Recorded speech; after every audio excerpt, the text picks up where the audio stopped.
notícia aí sobre a crise entre a Venezuela e a Guiana, depois que Nicolás Maduro promulgou uma lei para anexar o território do Essequibo. A gente conversa agora com o Urian Francelli, que é mestre em Relações Internacionais pelas universidades de Groningen e Estrasburgo. Tudo bem, professor? Como sempre, muito obrigado pela sua atenção, pela sua gentileza. Muito boa noite. Oi, Thiago. Boa noite. Um prazer estar aqui com você. Bom, professor, a gente já vem discutindo esse assunto desde o ano passado e há aquela questão se a própria Venezuela invadir o território, teria que passar pelo território brasileiro, por isso que a maioria dos especialistas diz que isso não deve provavelmente acontecer, mas de que forma que essa decisão de Maduro acaba ampliando essa crise na região que, ao que tudo indica, pode se agravar, não é, professor? Thiago, eu estou aguardando, na verdade, um posicionamento do governo brasileiro aí diante dessa audaciosa decisão do Maduro de promulgar essa lei que anexa esse Essequibo pela Venezuela. É óbvio que essa decisão do Maduro não é apenas uma violação daquelas leis internacionais que já existem, da própria Carta da ONU, que fala que um país é proibido de anexar outro, mas também o Maduro acaba quebrando aqueles acordos que ele mesmo acabou assinando lá atrás. Então, tem, por exemplo, lá a declaração de Argyle, na qual a Venezuela prometia não tomar nenhum tipo de atitude, tanto a Venezuela quanto a Guiana, que pudesse aumentar as tensões na região. Então, o governo brasileiro, apesar do que algumas pessoas têm afirmado recentemente, você deve se lembrar, Thiago, que o Itamaraty recentemente lançou uma nota condenando, ou pelo menos o que alguns chamaram de elevando o tom em relação à Venezuela, pela inelegibilidade daquela última candidata, a Corina Joros, né? Que seria aí a grande candidata de oposição que foi indicada pela Maria Corina Machado, e o Brasil aí fez uma nota por meio do Itamaraty. Isso levou muita gente a afirmar que o Brasil subiu o tom em relação à Venezuela. Porém, eu até acabei escrevendo isso para um jornal, um grande jornal brasileiro, dizendo que a gente não poderia ainda afirmar isso porque a gente precisa esperar o posicionamento do governo brasileiro em relação a outros assuntos, entre eles aí a postura em relação a esse Essequibo, para poder falar que, de fato, o Lula abandonou a sua postura histórica em relação ao regime do ditador. É fato que foi aumentada a presença militar na região, né? Metade aí do território da Guiana, que é esse Essequibo, faz fronteira com o Brasil, então o Brasil está de olho ali, mas a gente vai ter que aguardar para ver qual vai ser a posição oficial do governo. Claro. Agora, professor, de que forma essa decisão de Nicolás Maduro agrava essa crise da região?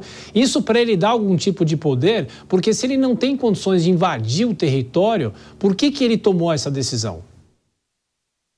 Então, né, por que líderes autoritários, Thiago, eles tomam esse tipo de atitude?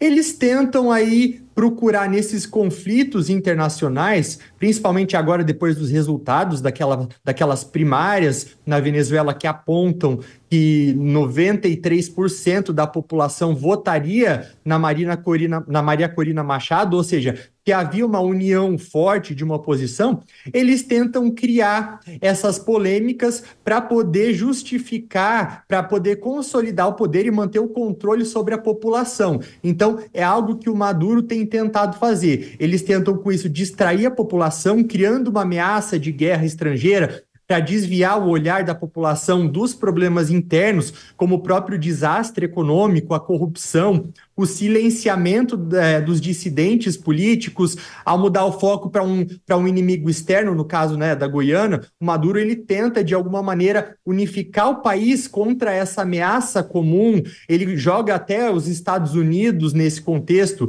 Foi uma fala dele dizendo que os Estados Unidos já estavam operando por meio de bases instaladas na Guiana, então querendo criar uma ameaça a Venezuela. É uma maneira também do Maduro querer explorar aquele fenômeno que na ciência política é conhecido como reunir todo mundo em torno da bandeira, que ocorre em momentos de crises nacionais, principalmente momentos de conflito, para o governo tentar conseguir mais apoio. É uma maneira de tentar explorar o patriotismo da população, que pode passar a ignorar aquelas táticas antidemocráticas internas e apoiar esses líderes.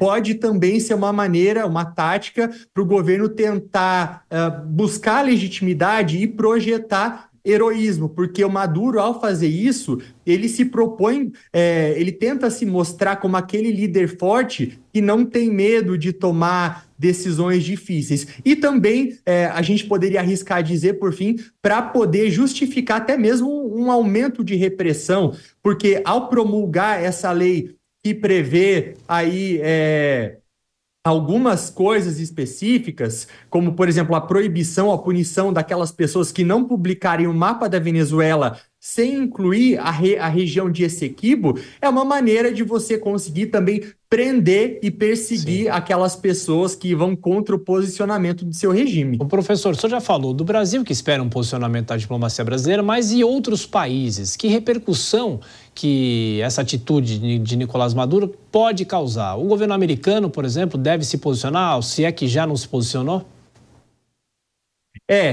O Antony Blinken, logo depois de que começou toda essa movimentação lá em dezembro, ele esperou ele falou que esperava que isso fosse resolvido de uma maneira pacífica e que os Estados Unidos teriam um apoio inabalável em relação à Guiana. Lembrando ali que a ExxonMobil, a empresa que explora petróleo nessa região, é americana. Então existe todo o interesse nessa região por parte também dos Estados Unidos, mas eu acredito que algo mais drástico, como, por exemplo, a instalação de uma base militar americana de fato. E isso seria um passo muito além, porém que o governo da Guiana diz não descartar, mas que incomodaria, e aí indiscutivelmente, mais ainda talvez o governo brasileiro, que veria talvez os Estados Unidos